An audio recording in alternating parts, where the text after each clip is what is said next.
Puerto Rico is home to one of nature's most enchanting spectacles, bioluminescent bays. These magical waters light up at night, creating a mesmerizing display of glowing blue waves.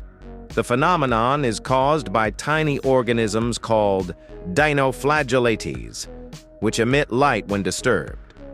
The most famous of these bays is Mosquito Bay on the island of Vieques. Here, the concentration of dinoflagellates is so high that even a gentle paddle can set the water ablaze with light.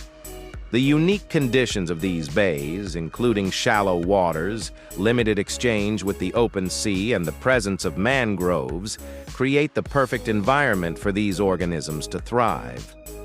Visitors to these bays often describe the experience as otherworldly, a chance to witness the ocean's hidden magic. Efforts are being made to protect these fragile ecosystems, ensuring that future generations can also marvel at this natural wonder. The bioluminescent bays of Puerto Rico are a reminder of the incredible beauty and mystery that our planet holds.